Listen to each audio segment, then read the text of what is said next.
Андрей Тарковски. Кој е Андрей Тарковски?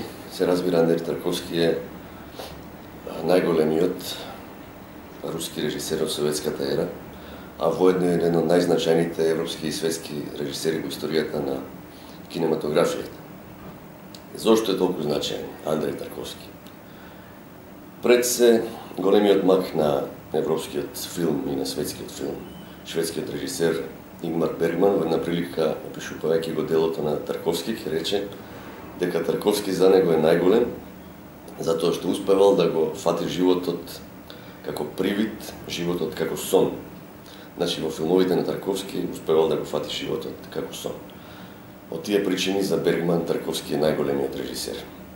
Кога еден режисер ќе добие ваков комплимент од друг врвен мајстор на филмскиот занает и на филмската уметност, тоа се разбира многу кажува за квалитетот на неговото дело.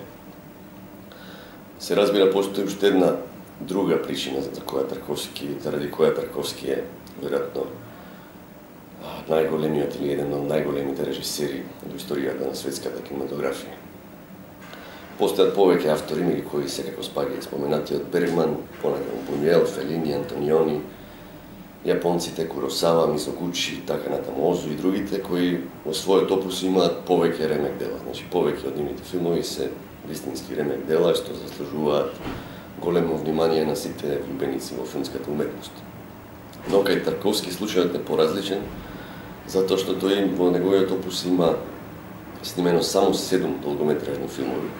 Има снимено 2 кусометражни студентски, еден среднометражен дипломски и 7 долгометражни играни остварувања, почнувајќи од Ивановото детство, 62, па хронолошки потоа следуваат Андреј Рублјов, Соларис, Огледало, Сталкер, Носталгија и Жртво принесување, 86-та година, и сите тие 7 негови филмови се ремек дела. Значи, тоа е единствен случај во светската кинематографија, каде што севкупниот опус на еден режисер, зборуваме за неговите играни филмови, е составен од ремек дела. Таков е случајот со Андрей Тарковски. Сега доаѓаме до она што нас не интересира, тоа е филмот, документарниот филм Андрей Тарковски, Филмска молитва, кој ќе ви го прикажеме во рамките на Философскиот филмски фестивал. Документарниот филм Андрей Тарковски, Филмска молитва е извонредно документарно дело кое зборува за животот и кариерата на овој голем филмски уметник Андрей Тарковски, но е специфично филмско дело од повеќе причини. Првата причина е тоа што автор на филмот за Андрей Тарковски е неговиот син, кој исто така го носи името Андрей Тарковски, Андрей Андреевич Тарковски. Сега веќе средовечен човек, значи режисер по професија, решава да снеми филм за својот татко, во кој ќе опише работата на делото или животот на својот познат родител. Но се разбира, Андрей Тарковски, помладиот овој пат, се решава тоа да не го направи на вообичаен начин, во кој би интервјуирал соговорници кои го познаваат неговиот татко или експерти кои би зборувале за неговото филмско творештво, туку пристапува сосема оригинално кон оваа материја и решава да истражи всушност, да ги истражи многу бројните интервјуа кои татко му, значи Андрей Тарковски, големиот режисер, ги давал во текот на својата кариера за различни медиуми, дали во други документарни филмови, дали радио емисии и така натаму, и да му овозможи на Андрей Тарковски да проговори самиот за својот живот, за своите сваќања, разбирања за животот и за неговото творештво. Оттаму овој филм може со право да се нарече овој филм Андрей Тарковски, Филмска молитва, може со право да се нарече монолог на Андрей Тарковски, затоа што во филмот се слуша само неговиот глас. Нема нарација во офтон, нема други соговорници, единствено гласот на Андрей Тарковски. Во два наврати, значи само на 2 снимки, авторот на овој филм, Андрей Тарковски помладиот, решил да му даде можност на Тарковски да проговори, така да речеме, во живо, односно синхронизирано со она што го зборува. Во сите останати моменти гласот на Андрей Тарковски, на постариот, на режисерот Андрей Тарковски, е во офтон, илустриран со инсерти, дали од неговите филмови, дали од инсерти кои ги снимил Андреј Тарковски помладиот, значи во денешно време, или пак со инсерти снимени кои ги илустрираат неговите записи, неговите работни тетрадки, неговите дневници, фотографии од детството, од кариерата и така натаму. Значи едно специфично документаристичко филмско остварување кое трае повеќе од час и половина, кое верувам дека ќе го задржи вниманието на сите вистински љубеници во уметноста на Тарковски и во филмската уметност. Филмот е поделен на 8 дела.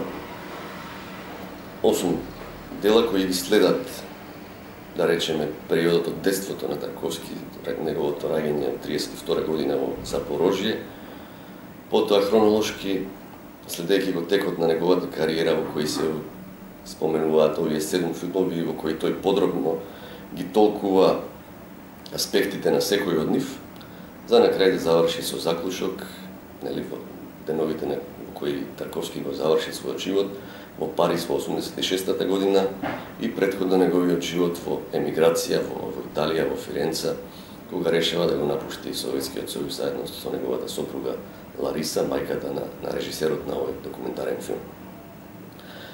Во овие 8 тематски поглавја кои ги истражува филмот Андреј Тарковски филмска молитва, режисерот Андреј Тарковски помладиот му овозможил на неговиот татко Андреј Тарковски да ги изнесе своите ставови, своите сваќања за животот, своите филозофските аспекти на неговите филмови, прашањата за животот и смртта, за религиозноста, за посветеноста кон православната христијанска вера, на која Андреј Тарковски постариот бил длабоко оддаден. Понатаму прашањата за уметничката самостојност во суровиот свет, тоталитарен во тоа време во Советскиот сојуз, и ред други прашања кои ги отвора и ги загатнува самиот Тарковски во неговите излагања. Овде се разбира, бидејќи Андреј Тарковски постариот бил самиот често пати волен да ги толкува своите филмови, објавил и книга со неговите теориски ставови односно на филмската уметност. Книгата се нарекува Обликување во времето, Sculpture in Time.